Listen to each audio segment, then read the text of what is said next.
Septembre 1965, école d'Asnières, région parisienne, classe de CM2. Dis Céline, je peux vraiment sortir mon stylo bic? L'an dernier, ils ont exclu un élève. Mais mon papa, il m'a dit que c'était bon. Oui, tu peux. Enfin, je crois. Ok, alors, je le sors. Bon, les enfants, vous pouvez sortir vos stylos plumes. Et désormais vos stylos à billes. Le 3 septembre 1965, l'Éducation nationale publie un décret qui permet enfin à toutes les écoles d'adopter pour la première fois le stylo à billes après des années de lutte. Une victoire pour un homme, Marcel Bic. Une victoire pour son entreprise, Bic. Une victoire qui permet à un produit d'exploser, le stylo à billes Bic. Je vous amène aujourd'hui sur les pas d'une histoire folle, celle du stylo à billes. De Buenos Aires à Paris, le stylo à billes a connu plusieurs vies. Mais c'est bien Marcel Bic qui en fait un succès. Donc, comme je vous le disais, faites des choses que vous aimez. Qu'est-ce que vous voulez faire plus tard? Je ne sais pas encore. J'hésite. Je veux acheter une fusée aux Russes pour aller dans l'espace. N'aie pas peur de l'avenir. Il faut se construire. L'expérience ne s'achète pas et ne se transmet pas. Bienvenue sur le podcast Il était une fois l'entrepreneur, le seul podcast business en France qui raconte les histoires comme une série tous les mardis.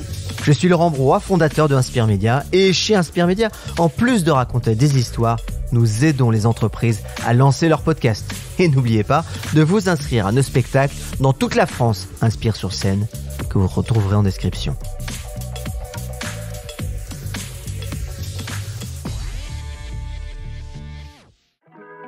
L'histoire du stylo à billes commence en 1888 avec un tanneur américain, John Loud. Un stylo qui sert à écrire sur des pièces de cuir. Mais l'encre sèche trop rapidement et la bille ne roule pas. Il faut alors attendre 50 ans pour qu'un journaliste hongrois, László Bíró, reprenne l'invention de John Loud. Été 1938, Budapest, imprimerie de journal. Regarde Georgi, tu vois? L'encre utilisée pour imprimer les journaux sèche vite. C'est ça qu'on doit faire aussi. Ok, mais si tu regardes, l'encre est beaucoup trop visqueuse et ça risque de ne pas couler dans un stylo. László et son frère Georgi, chimistes de métier, se mettent aussitôt au travail. Effectivement, l'encre ne coule pas et c'est László qui a l'idée de génie.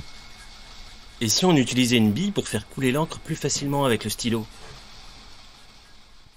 Le test est un succès. Le stylo à billes naît fin 1938 en Hongrie.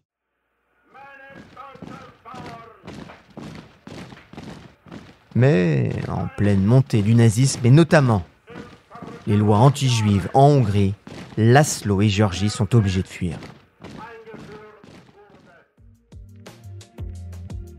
László débarque alors à Paris et dépose un premier brevet, puis émigre en Argentine et en dépose un second au registre des États-Unis dès 1943. Avec son frère, il lance la société Stylo Bíró à Buenos Aires. Son invention conquiert d'abord ceux qui utilisent le plus les stylos à plumes, les aviateurs qui remarquent que ce stylo fonctionne mieux en haute altitude. Malgré tout, le succès de ce stylo à billes n'est que partiel et les deux hommes sont en proie à des difficultés financières. Tout change le jour où ils reçoivent une lettre de France. Un certain Marcel Bic veut leur parler. On est en 1948 et il les invite à Paris.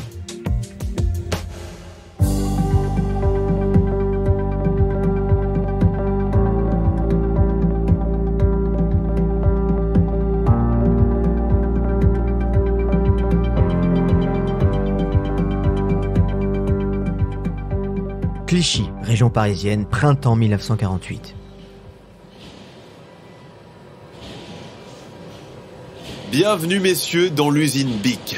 Nous produisons des crayons à l'encre et à plomb, des porte-plumes, des porte-mines. Nous sommes une des usines les plus modernes de France.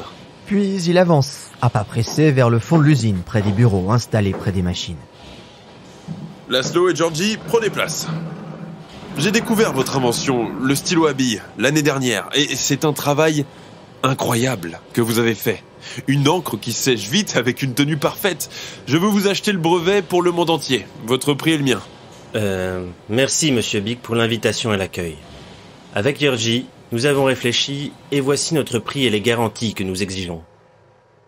Après plusieurs mois de négociations, Marcel Bich rachète les droits du stylo à billes dans le monde entier. Mais Marcel, qui a lancé son usine il y a à peine 3 ans, est très ambitieux. Il va encore plus loin. La cartouche d'encre est modifiée et le stylo a désormais une autonomie de 2 km d'écriture. Le design entier du stylo est repensé. Le tube devient hexagonal pour augmenter la préhension et il teste de nombreux types d'encre pour trouver la plus fluide. Et surtout, il rend le tube transparent pour surveiller le niveau d'encre. Le premier Bic Cristal est commercialisé à 50 centimes. Bic, comme son nom de famille, mais sans le H. Un nom qui sera parfait pour se vendre à l'étranger. En 1950, la première campagne de pub est lancée. 5,8 grammes seulement pour au moins 2 km d'écriture. Une sacrée histoire qui démarre pour le baron Bic.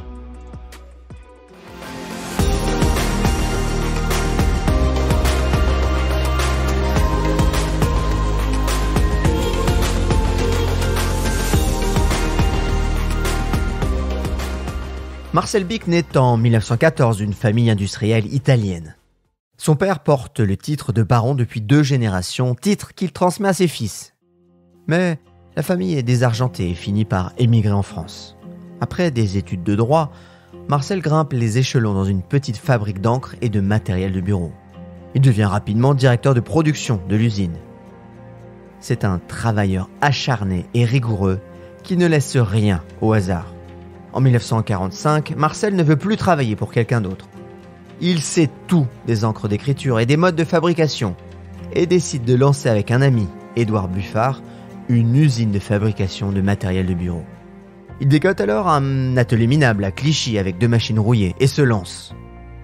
Marcel rêve du produit idéal, un stylo qui ne coule pas, sans tache. Alors, quand il découvre le stylo à billes, il rêve d'en faire un produit grand public, produit qui ferait le succès de son entreprise. J'ai découvert votre invention, le stylo à billes, l'année dernière, et c'est un travail incroyable que vous avez fait.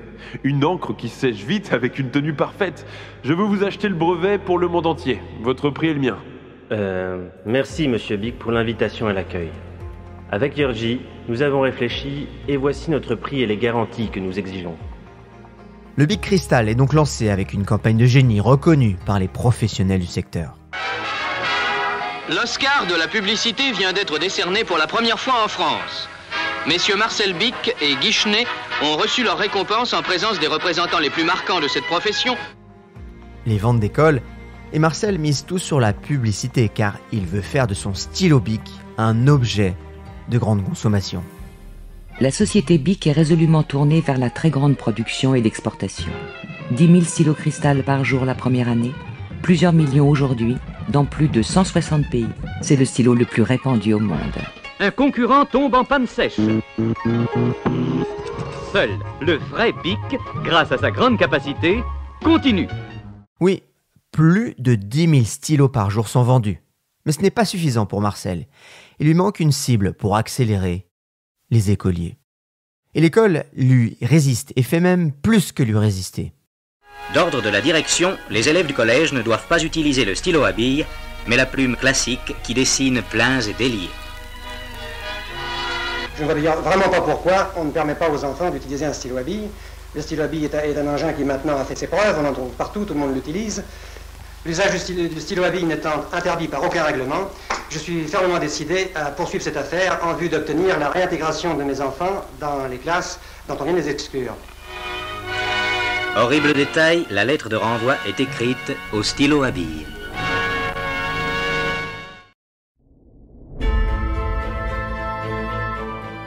Oui, certaines écoles n'hésitent pas à virer les écoliers qui utilisent le stylo à billes. Marcel est alors bien décidé à prendre les choses en main et à se battre contre les instituteurs et les institutions.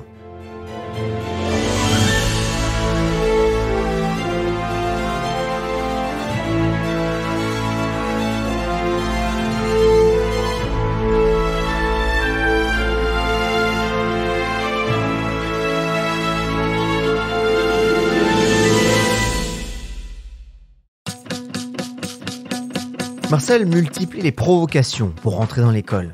Il fait notamment de la publicité pour les stylos Bic sur les buvards des écoliers, buvards associés dans les écoles au stylo à plume. Il devient même très connu des écoliers car ses pubs s'affichent aussi à l'école. Après un lobbying intense et malgré une résistance des instituteurs, il finit par gagner la bataille en 1965, après 10 ans de combat. Bon, les enfants, vous pouvez sortir vos stylos plumes. Et désormais vos stylos à billes. Le 3 septembre 1965, l'Éducation nationale publie un décret qui permet enfin à toutes les écoles d'adopter pour la première fois le stylo à billes après des années de lutte. Le Bic Cristal bat tous les records de vente et devient véritablement, avec les écoliers, le stylo de tout le monde. Marcel Bic part à la conquête du marché mondial, Europe, Brésil, États-Unis, Afrique, Moyen-Orient et Japon. Désormais, ce n'est plus 10 000 stylos qui se vendent par jour, mais plus de 100 000.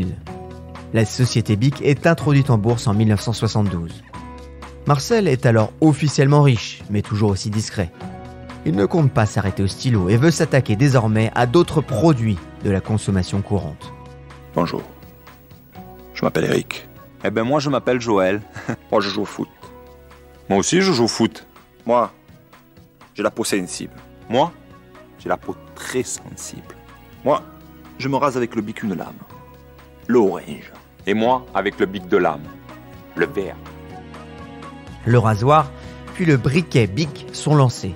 2 énormes succès pour la marque et un échec avec les parfums Bic.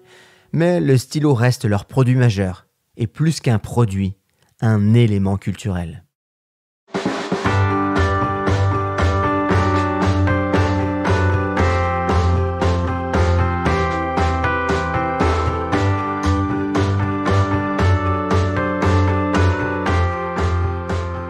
Le stylo Bic, plus qu'une marque, plus qu'un produit, c'est un élément culturel. Le Bic Cristal a ainsi intégré les musées du MoMA à New York et du Centre Pompidou à Paris.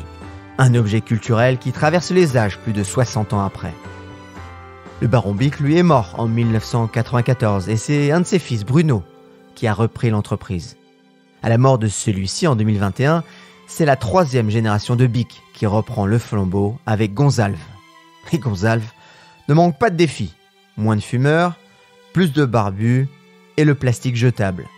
Car après l'échec des parfums Bic, puis celui des tablettes Bic, l'entreprise fonde toujours sa croissance sur ses 3 produits phares. Le stylo, le briquet et le rasoir. 3 produits qui ont un défaut majeur aujourd'hui. Ils sont en plastique et ils sont jetables. L'empreinte écologique de Bic est énorme. Ils produisent l'équivalent en poids de 3 tours Eiffel de plastique chaque année. Et malgré tout, à l'heure de l'inflation, l'entreprise et le Bic font mieux que résister. Son chiffre d'affaires progresse quand l'écologie rencontre l'économie. Et ça, c'est une autre histoire.